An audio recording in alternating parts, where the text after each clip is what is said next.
Lors de votre examen pratique, vous devrez peut-être effectuer une marche arrière.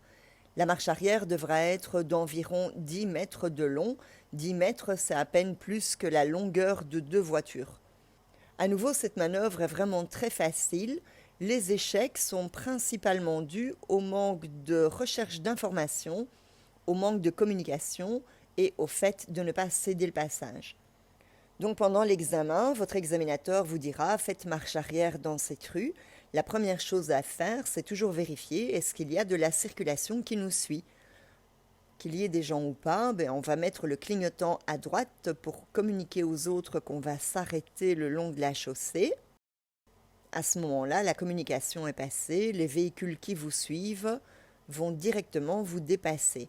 Donc on va rester immobilisé le temps qu'il faudra, ça peut prendre un peu de temps, tout dépend de la circulation qu'il y aura à ce moment-là dans la rue.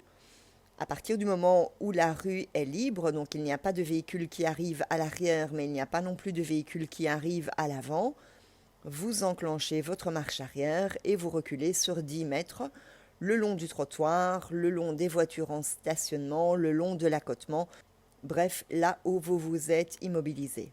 À vous d'évaluer les 10 mètres, donc 10 mètres, la longueur de 2 véhicules en stationnement, un petit peu plus. Pensez à vérifier à l'avant qu'aucun véhicule ne se présente. Imaginons qu'un véhicule arrive devant vous pendant que vous faites votre marche arrière. Le véhicule qui se présente devant vous, qui vous voit reculer, ne va peut-être pas oser passer à côté de vous, de peur que vous déviez lors de votre marche arrière. Donc vous jetez un petit coup d'œil à l'avant, si un véhicule se présente, arrêtez-vous, vous patientez que le véhicule passe et puis vous refaites votre marche arrière. Même chose si un véhicule se présente de l'arrière, immobilisez-vous, attendez que ce véhicule vous dépasse et puis vous continuez votre marche arrière. Quand la marche arrière est terminée, vous remettez votre clignotant à gauche pour prévenir tout le monde que vous vous remettez dans la circulation. Pensez à vérifier à l'arrière qu'aucun véhicule n'est sur le point de vous dépasser. Vérifiez aussi votre angle mort et si tout va bien, on se remet dans la circulation. Prenez votre temps pour faire cette marche arrière. Le but n'est pas d'aller vite. Le but est justement de maîtriser le véhicule à basse vitesse.